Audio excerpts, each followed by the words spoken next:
Por favor, assente-se um pouquinho. Existe uma expressão popularizada entre os crentes, de modo geral. Frequentemente a gente chega a uma pessoa, pergunta, e aí, como é que estão as coisas? E ela responde, eu estou descansando no Senhor.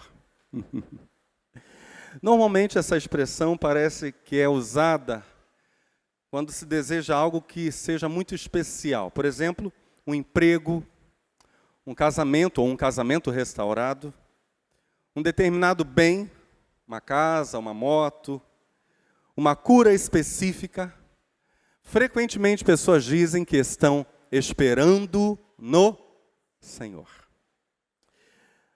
Nessa noite a gente precisa começar com uma pergunta, que é a seguinte: será que o simples fato de esperar enquanto se pede algo, então a pessoa está fazendo orações por um determinado assunto, enquanto ela faz as orações, ela espera, ela aguarda.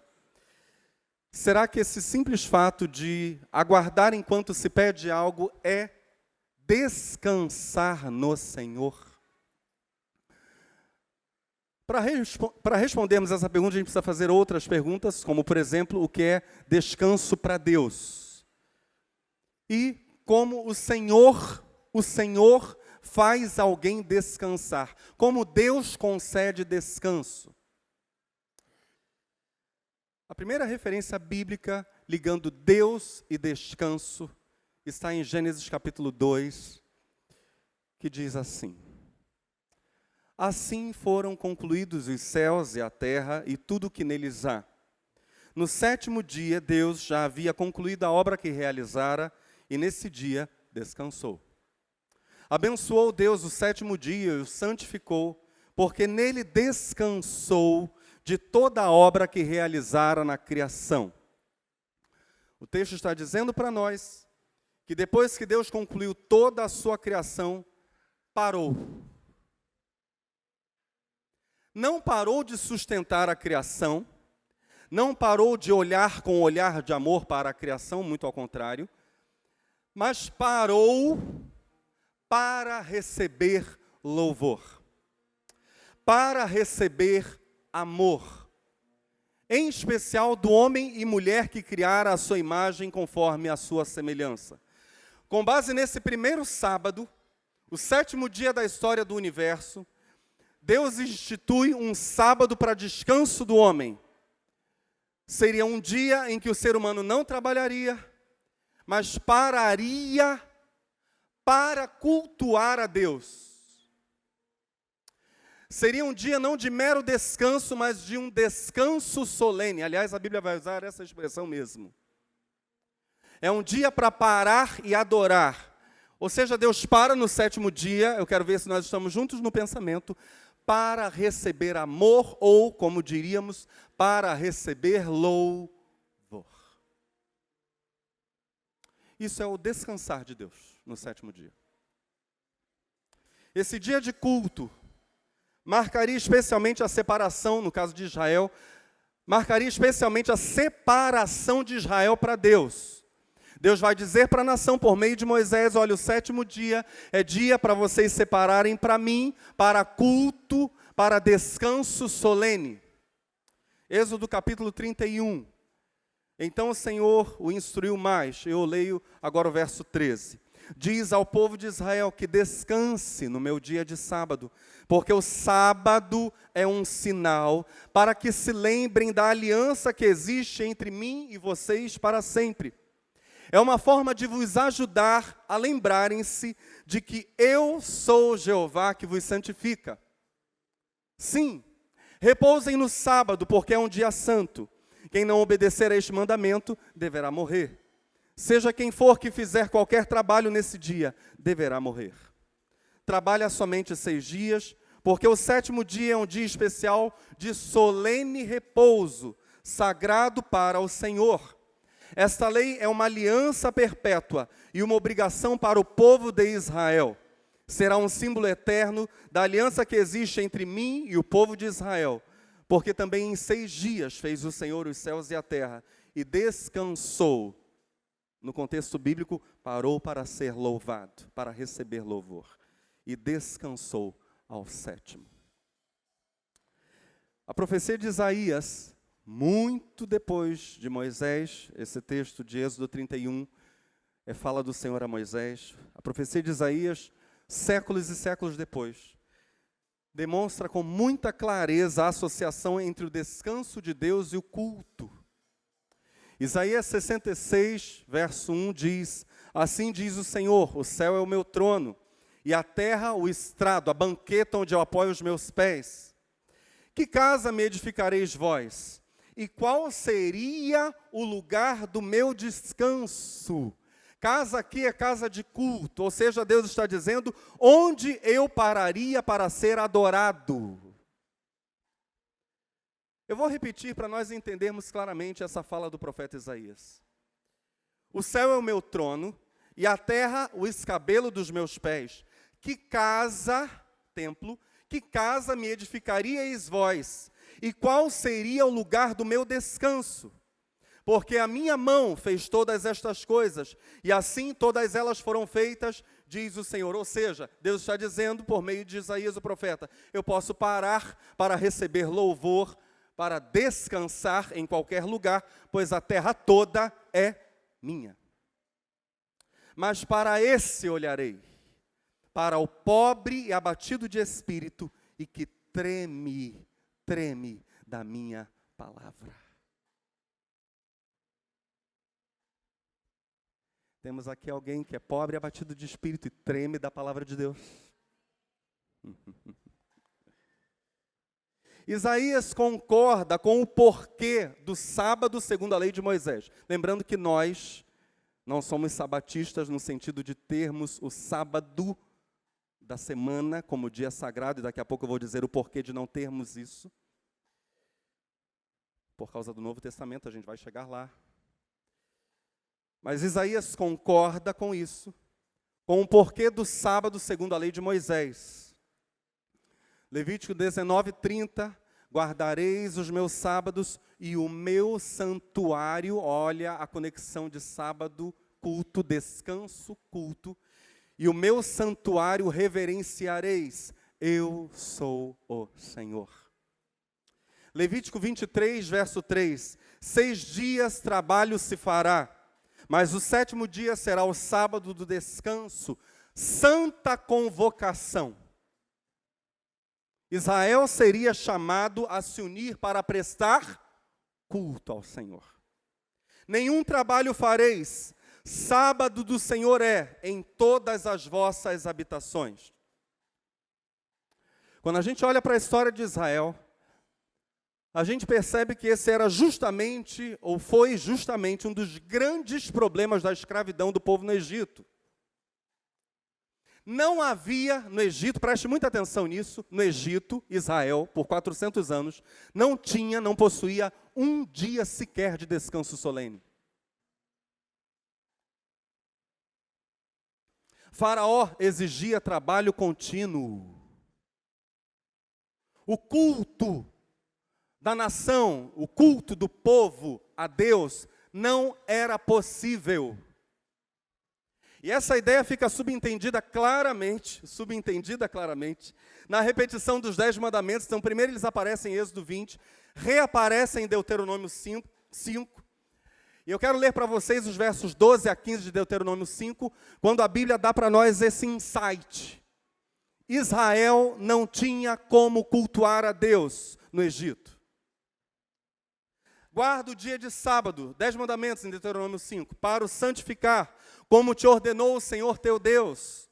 6 dias trabalharás e farás todo o teu trabalho, mas o sétimo dia é o sábado do Senhor teu Deus. Não farás nenhum trabalho nele, nem tu, nem teu filho, nem tua filha, nem o teu servo, nem a tua serva, nem o teu boi, nem o teu jumento, nem animal algum teu, nem o estrangeiro que está dentro de tuas portas, para que o teu servo e a tua serva descansem como tu. Verso 15. Porque te lembrarás que foste servo, escravo, na terra do Egito, e que o Senhor teu Deus te tirou dali, com mão forte e braço estendido. Por isso o Senhor teu Deus te ordenou que guardasses o dia de sábado. Vocês antes não tinham liberdade para culto. Guardem isso, lembrem do Egito.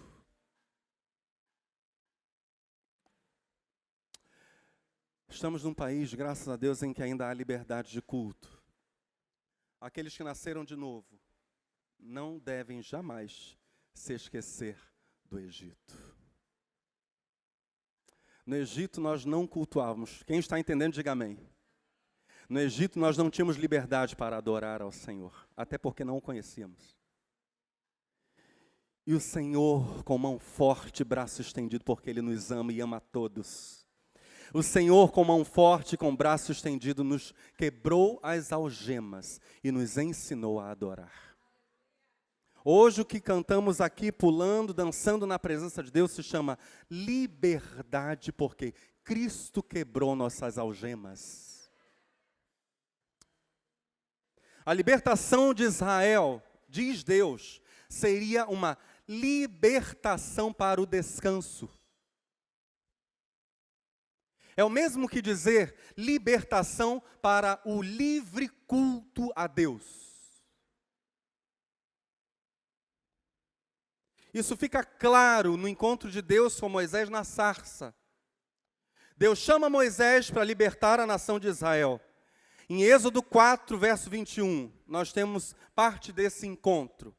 E mais uma vez o Senhor disse a Moisés: eu lhe dei poder para fazer muitos milagres.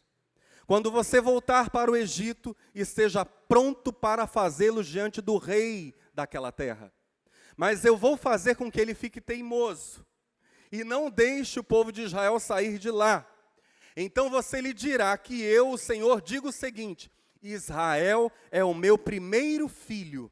Já lhe disse que deixe o meu filho sair a fim de me adorar. Mas você não deixou. Deixe o meu filho sair a fim de me adorar. Êxodo capítulo 5. Quando Moisés e seu irmão Arão chegam diante de Deus, justamente para libertarem o povo, veja o que a Bíblia diz. Depois Moisés e Arão foram falar com o rei do Egito e disseram: o Senhor, o Deus do povo de Israel, disse: deixe que o meu povo vá ao deserto, a fim de fazer ali uma festa em minha honra. A libertação do povo de Israel, o descanso que Deus daria para Israel, seria o descanso para cultuar com liberdade. Você está entendendo o que é descanso para Deus?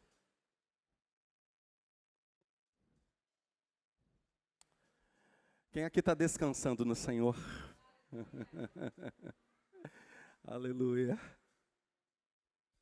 O sábado do Senhor, desde Gênesis 2, é o tempo em que Deus para ser cultuado.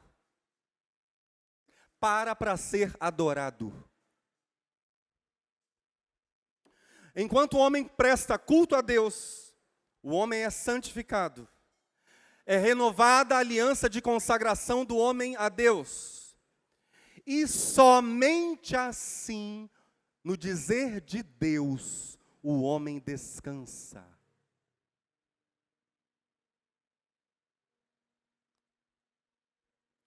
Ao mesmo tempo, enquanto Deus recebe louvor, enquanto Ele é adorado, Deus, de Gênesis 2, Deus descansa.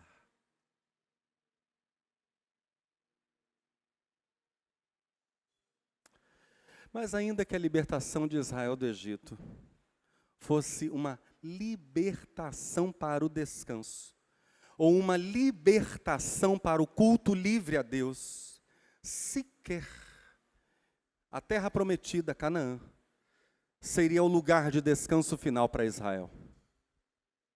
Ainda restava um descanso e ainda resta um descanso para o povo de Deus. Hebreus capítulo 4 diz: se Josué Josué foi o homem que liderou a entrada de Israel na terra prometida depois da morte de Moisés. Então Moisés tira o povo do Egito e é Josué quem introduz o povo em Canaã. Hebreus capítulo 4, verso 8 diz: se Josué tivesse dado descanso ao povo, Deus não teria falado mais tarde a respeito de outro dia, porque nos Salmos Deus fala ainda de um outro descanso. Ainda assim fica para o povo de Deus um descanso, como o descanso de Deus no sétimo dia. Porque quem receber o descanso que Deus prometeu, vai descansar de todos os seus trabalhos. Quem receber, olha o que o texto diz, quem receber o descanso que Deus prometeu, ainda há um descanso, que vai além da terra prometida, a Canaã de Israel. Quem receber o descanso que Deus prometeu, vai descansar de todos os seus trabalhos. E aqui nós vamos entender esse vai descansar, à luz de tudo que a Bíblia fala sobre descanso, o descanso de Deus, como parar, no caso do homem, para dar, mas também parar para receber louvor. Porque Jesus afirma que no último dia Ele dirá aos que estiverem à sua direita: vinde, benditos de meu Pai, possuí por herança o reino que vos está preparado desde a fundação do mundo. Isso é ser louvado pelo próprio Jesus. Que grande honra, amém, amados? Que grande honra. Vai descansar de todos os seus trabalhos, vai parar para dar louvor contínuo, e vai parar para ser louvado por Cristo. Assim como Deus descansou dos trabalhos dele, ou seja, no sétimo dia da criação para ser adorado. Portanto, façamos tudo. Agora eu vou pedir para você repetir isso comigo. Diga comigo, portanto. Façamos tudo para receber esse descanso.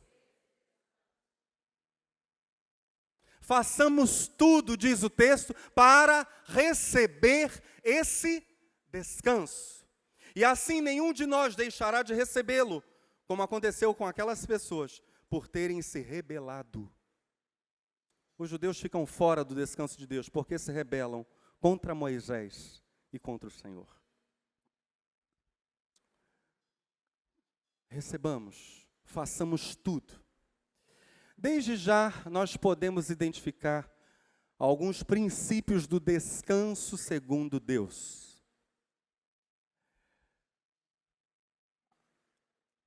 Vários de nós aqui tiramos férias no início do ano. Eu mesmo tirei férias em janeiro. Há irmãos que recém voltaram de férias. Mas um princípio bíblico sobre descanso é vital para o nosso bem viver. Preste muita atenção. Um corpo, carne, pode dormir, pode relaxar, pode descansar. Mas ninguém, à luz da Bíblia, que descansa apenas o corpo, descansa de fato.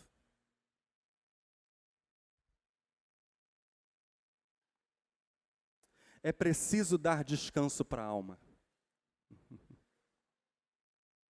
E nenhuma alma descansa, à luz da Bíblia, a não ser adorando a Deus. Para Deus, só descansa quem o adora. Esse é o sétimo dia. Na visão de Deus. Para Deus, só descansa quem para adorar. Temos aqui algum adorador, adoradora? Agora veja a continuação dessa história. Se é em meio à adoração, ou se é pela adoração que se descansa, há aqueles e aquelas que, por não pararem para adorar, evidentemente não descansam. Aqueles que morrem sem salvação, não descansam, porque morrem perdidos. Aqueles que morrem sem salvação não descansam, pois não aprenderam a descansar.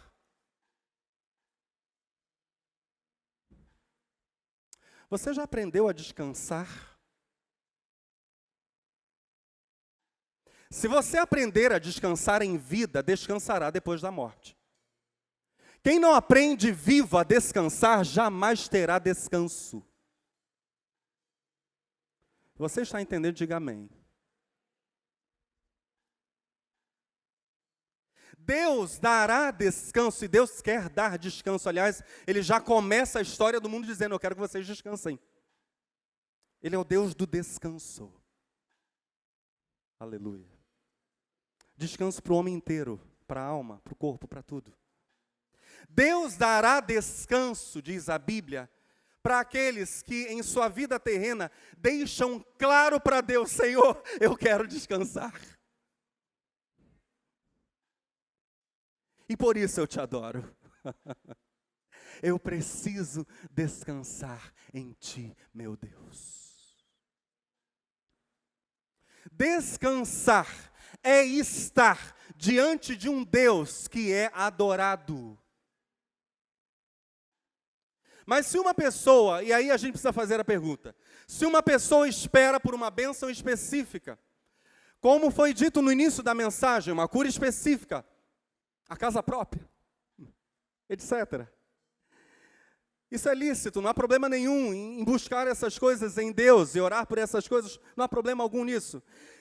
A pergunta é, de que maneira sua alma pode descansar, mesmo antes de essa pessoa receber aquilo que espera? É possível descansar enquanto não se tem nas mãos aquilo que se pede? Se nós entendermos descansar como adorar, ou parar para adorar, parar para dar louvor, parar para dar amor,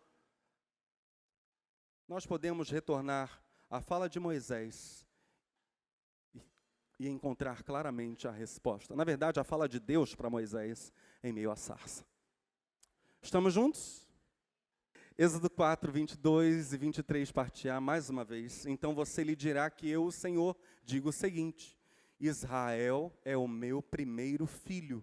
Já lhe disse que deixe o meu filho sair a fim de me adorar. Fale isso comigo. Deixe o meu filho sair para me adorar. Cristo revelaria para nós a profundidade desse princípio, que é princípio da paternidade de Deus, que já aparece lá atrás, em Êxodo, na revelação de Deus a Moisés, muito antes da encarnação de Cristo. Lá atrás, Deus já revela o princípio de paternidade. Cristo vai aprofundar isso, mas antes de chegar na fala de Cristo sobre esse assunto, eu gostaria que você recapitulasse comigo a história de Israel. Lá em Gênesis 12, Deus se revela a um homem da terra de Ur. O nome dele? Abraão. Deus se revela a Abraão, Deus o tira da casa de seus pais, Deus promete fazer dele um povo a partir do qual todas as nações da terra seriam abençoadas. Abraão gera um filho chamado Isaque, Isaque gera Jacó, Jacó gera 12 filhos. Abraão, Isaque, Jacó e possivelmente também seus 12 filhos levantam altares em culto a Deus. O Deus que se revela a Abraão passa a ser o Deus da família de Abraão. Abraão, Isaque, Jacó e seus 12 filhos. Jacó e seus filhos vão morar no Egito. Há uma grande fome na terra, desce toda a família de Jacó para morar no Egito. Ali, Jacó morre, mas seus filhos se multiplicam. Morrem também, mas esse grupo de mais ou menos 70 pessoas cresce e se transforma numa multidão na terra do Egito.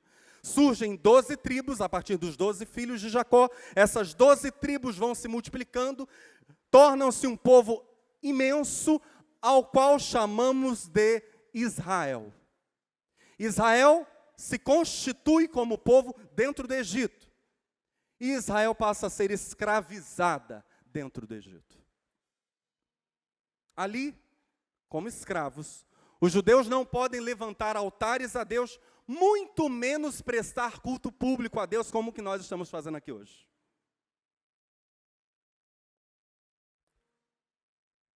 Deus deixa claro na sua fala a Moisés, na sarça, que ele está sentindo falta do culto. Olha só.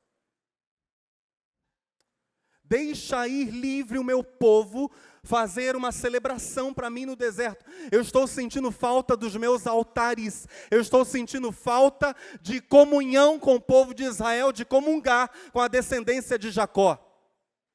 Deus queria não apenas a devoção pessoal dos descendentes de Abraão. Deus queria um povo em adoração pública. Diga-se de passagem, a adoração pública do povo serviria de modelo para os outros povos, incluindo o próprio Egito.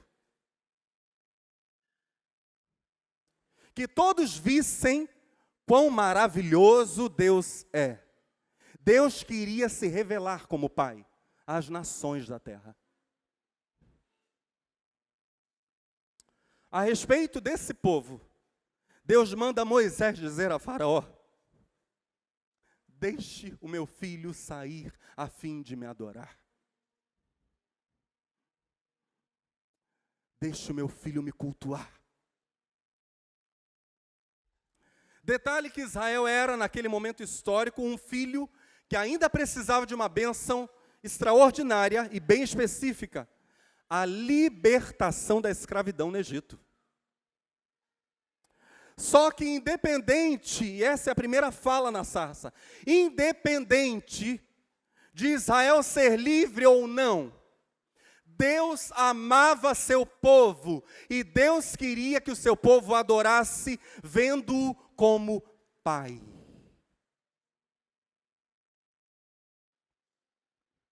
Por 400 anos, não apenas Israel teve que esperar que se levantasse um libertador, no caso Moisés.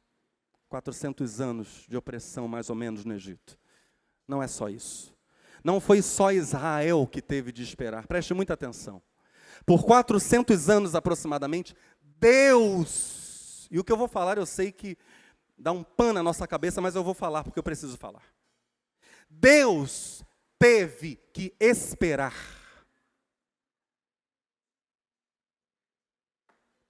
que nascesse um homem que seria obediente a ele em tudo, e assim libertasse o seu povo, o povo de Deus, da escravidão. Deus amava Israel. Deus se lembrava da aliança que fizera com Abraão, Isaque e Jacó. Deus não se esqueceu disso. Eu disse para vocês que o que eu iria dizer é perturbador. Se nós analisarmos isso em profundidade, é perturbador. Deus teve que esperar alguém nascer. Mas não se surpreenda com essas coisas. Lembra, por exemplo, do que Deus falou para Ezequiel, deixando bem claro que ele espera e busca homens adequados a determinados propósitos. Que ele nos encontre nessa noite. Ezequiel 22, verso 30. Busquei dentre eles um homem que estivesse tapando o muro e estivesse na brecha perante mim por esta terra, para que eu não a destruísse. Porém, a ninguém achei.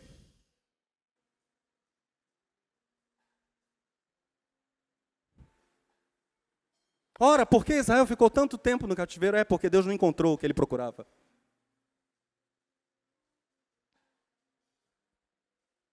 Quando ele encontrou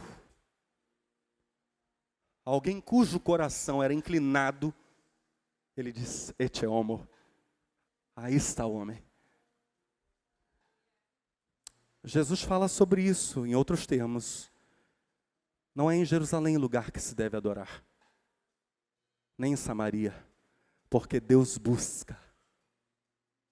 Você conhece o texto? Deus busca o quê? Adoradores que o adorem em espírito e em verdade. Que Ele nos encontre nessa noite. Então, o que é finalmente descanso para Deus? Se independente de Israel ser livre ou não, Deus o amava e queria que ele o adorasse, vendo-o como Pai. E se dessa forma Deus queria dar descanso a Israel, Descanso para Deus é o resultado da adoração incondicional. E seja o homem com a bênção que quer ou não nas mãos. Descanso para Deus é o resultado da adoração incondicional. Agora, por que ela é incondicional? Porque ela é fruto de lábios de alguém que sabe: eu sou filho, eu sou filha de Deus.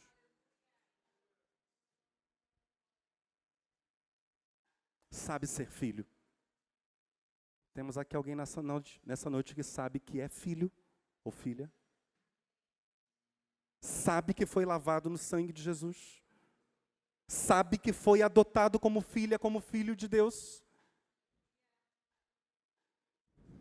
Só a adoração incondicional traz descanso para a alma. A adoração de quem espera, enquanto vê Deus como Pai, somente essa adoração traz verdadeiro descanso. A essa altura, então, nós podemos ouvir melhor a voz de Jesus. E aqui Jesus é o sábado para nós. Diga comigo, Jesus é o sábado. Ouça com o coração. Em Mateus 11 o Senhor diz: todas as coisas me foram confiadas pelo meu Pai. Só o Pai conhece o Filho, e só o Filho, e aqueles a quem o Filho o revela, conhecem o Pai. Venham a mim, todos os que estão cansados e oprimidos, e eu vos aliviarei. Levem o meu jugo e aprendam de mim, porque sou brando e humilde, e acharão descanso para as vossas almas. Deus quer nos dar descanso, amém, amados? O verdadeiro descanso, o verdadeiro sossego, aquela paz verdadeira de espírito, que o mundo olha e diz: meu Deus, que paz é essa? Como é que é isso? Como é que você está tranquilo? Não. Eu vou pedir para minha esposa contar o testemunho que ela contou à mesa para nós hoje. Vai relembrando aí, meu bem. Isso não estava no script. Mas é o que Deus tem para aqueles que decidem o adorar, decidem adorá-lo. Deus quer lhes dar descanso. E adorar é se abrir justamente para confiar incondicionalmente. É essa abertura que se processa na alma humana. Jesus é a fonte do descanso, é o sábado para o homem. No Novo Testamento, a coisa é muito mais do que um dia da semana, é uma pessoa encarnada e presente em nosso meio.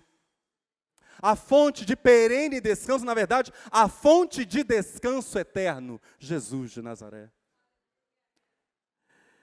Acharão descanso para as vossas almas, ele diz, pois só vos imponho cargas suaves e leves.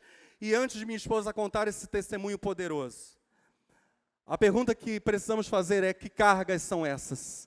Que cargas são essas que Jesus quer impor sobre nós? Pelo que ele acabou de dizer no contexto de revelar para os seus seguidores quem é o Pai, são mesmo cargas da paternidade de Deus, ou, como dito na sarça, a adoração incondicional daqueles que sabem ser filhos de Deus, que têm Deus como Pai, como guia, como corretor, como encorajador, como Senhor. Meu bem, conta para nós essa história poderosa. O testemunho quem conta é uma irmã. Ela e toda a sua família, eles serviam a Cristo. Eles eram 2 irmãos, ela sendo mais velha e ela tinha um irmão mais novo.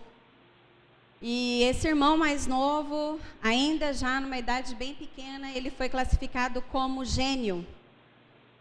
Aos 14 anos, ele prestou vestibular para medicina Naquela época não tinha Enem, ele prestou vestibular para medicina e ele passou em primeiro lugar aos 14 anos. Mas como ele ainda nem tinha feito o ensino médio, naquela época ainda não tinha mandado de segurança, ele não pôde cursar. Aí ele foi fazer o segundo grau. E quando ele estava cursando o ensino médio, um professor de física foi até a casa dessa família e disse para os pais: nós temos interesse no seu filho. Ele é muito inteligente, ele é um gênio. E a gente passou alguns trabalhos dele, passamos o relatório dele, o que ele já tem produzido. E a NASA está interessada no seu filho. E aqueles pais agradeceram, falaram: olha, doutor fulano de tal, no testemunho é dito todos os nomes, mas eu não me lembro. Nós agradecemos imensamente a oferta do Senhor, nós nos sentimos honrados, mas os nossos filhos são herança do Senhor, eles vão ficar conosco. E aquele menino não foi, ele teria que morar fora, se distanciar da família, ficar para lá. Mas o tempo foi passando, ele fez o ensino médio, terminou o ensino médio, ele prestou vestibular novamente para a medicina e novamente ele passou em primeiro lugar para a medicina. E ele começou a fazer medicina. Mas no meio da amizade e aquele deslumbramento com a faculdade, com os novos amigos, tudo novo, um baita de um potencial, ele foi se distanciando do Senhor. E algumas ideias do grupo foram assimiladas por ele. Qual eram as ideias? Olha, você tem acesso ao laboratório da faculdade, a gente poderia, então, começar a produzir algumas substâncias ilícitas. E ele começou, no laboratório da universidade, a fabricar drogas. Ele começou a fabricar êxtase. E ele ia fabricando essa droga e ele mesmo ia provando para ver quais eram os efeitos, como que acontecia no corpo, distribuindo para os amigos. E durante 3 anos ele ficou nessa e foi se consumindo pelas drogas, até o dia em que ele saiu para ir para a faculdade e não voltou mais. E por 4 anos, aquele rapaz ficou completamente afastado da família, sem que a família tivesse uma notícia. Se ele estava morto, se ele estava vivo, se ele ainda estava nas drogas, se ele não estava nas drogas, o que ele estava fazendo da vida. 4 anos, sem nenhuma notícia. Mas durante esses 4 anos, a mãe do menino, a mãe desse rapaz, e essa irmã dele que conta o testemunho, ela diz assim: a minha mãe continuava buscando ao Senhor e todos os dias ela ia para frente de casa, ela olhava lá na frente e ela disse: no dia que seu irmão voltar, porque eu sei que ele vai voltar, eu quero estar preparada para dar um abraço nele. E um dia elas estavam no culto e foi feito um apelo para que a vida fosse oferecida diante do altar e oferecida para o Senhor, e aquela senhora já tinha passado dos 70 anos, ela foi até a frente e se ajoelhou. E a moça diz: olha, eu fiquei preocupada, eu falei: o que minha mãe está indo fazer lá na frente? Meu Deus, ela está com 70 anos, já está com diabetes, já está com pressão alta, será que ela vai se ofertar para o trabalho missionário? E ela veio, essa menina, essa moça, até a frente e disse para ela: mamãe, o que a senhora está ofertando aqui para o Senhor? E ela olhou para a filha e disse: depois eu te falo. E elas voltaram para casa, passado alguns dias. Ela: mamãe, o que a senhora estava ofertando lá diante do altar do Senhor? Ela disse: eu ofertei o seu irmão para a obra do Senhor. Ela: mas mãe, a gente nem sabe se ele está vivo, se ele está morto, onde ele está, o que ele está fazendo, qual que é a situação do nosso irmão, se um dia ele vai voltar. Ela: mas eu ofertei o seu irmão para a obra do Senhor. Depois desse episódio, passaram-se 4 anos desse rapaz desaparecido, até que um dia de madrugada, essa moça recebe uma chamada. Eles moravam em Londrina, e um hospital de Porto Alegre ligou para a casa dela de madrugada. Ela atendeu o telefone e o rapaz disse: olha, moça, nós achamos um rapaz, ele teve uma chuva torrencial aqui em Porto Alegre, choveu muito, E esse rapaz estava sendo levado pela enxurrada, porque ele é mendigo. Mas a gente achou no bolso dele esse telefone, como sendo um telefone residencial, na carteira dele. Ela falou, olha, eu tenho um irmão, ele está desaparecido há 4 anos, e o rapaz já a interrompeu e disse assim, olha, não crie expectativas, porque esse povo que vive na rua, eles roubam todo mundo, eles podem ter roubado essa carteira de uma outra pessoa, e essa pessoa pode nem ser o seu irmão, pode ser uma pessoa que você nunca viu na vida.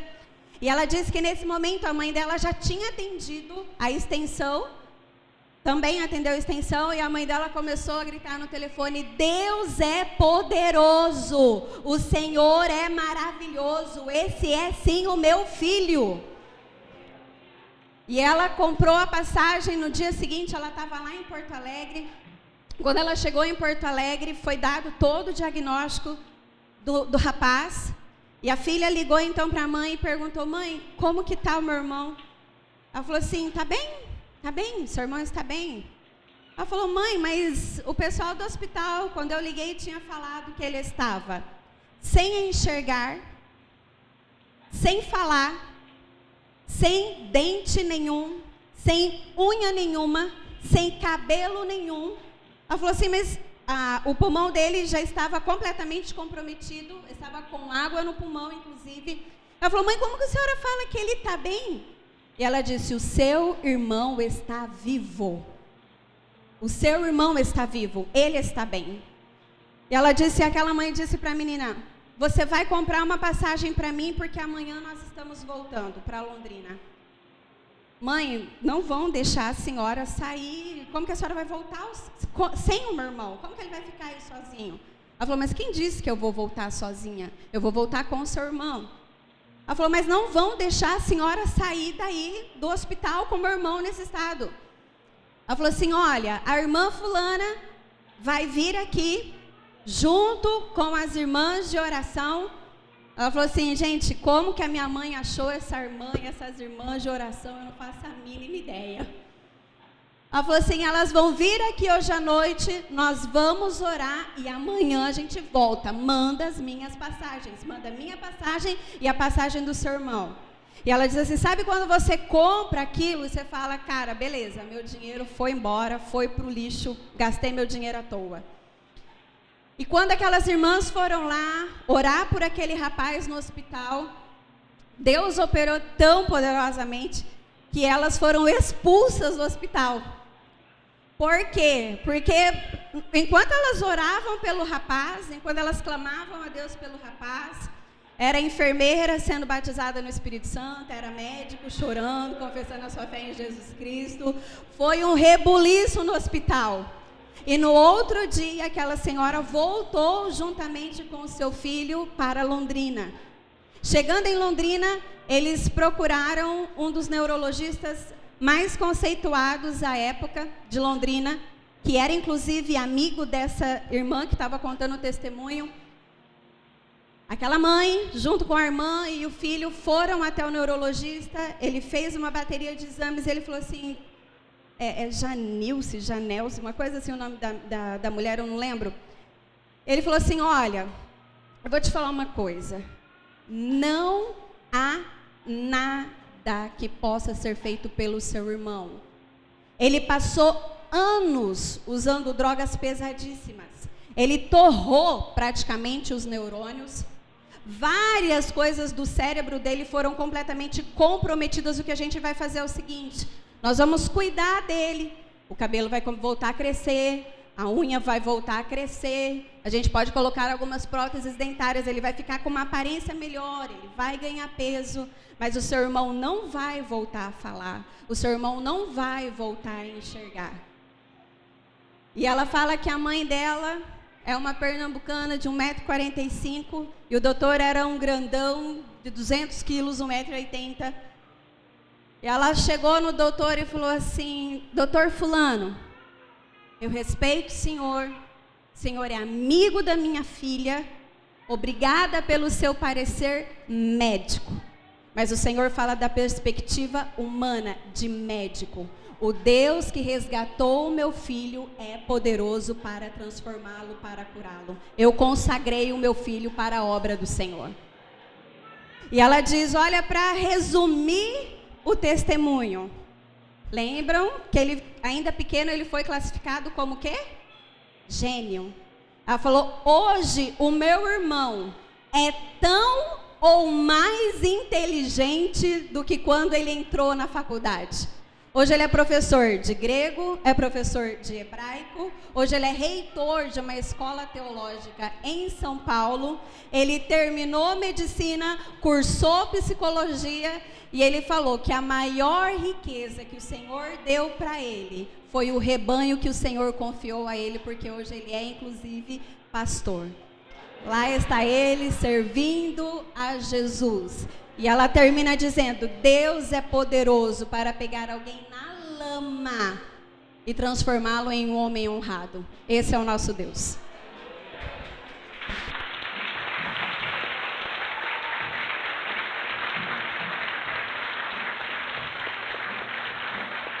Aleluia. Ah, meu Deus. Por favor, fique de pé no seu lugar.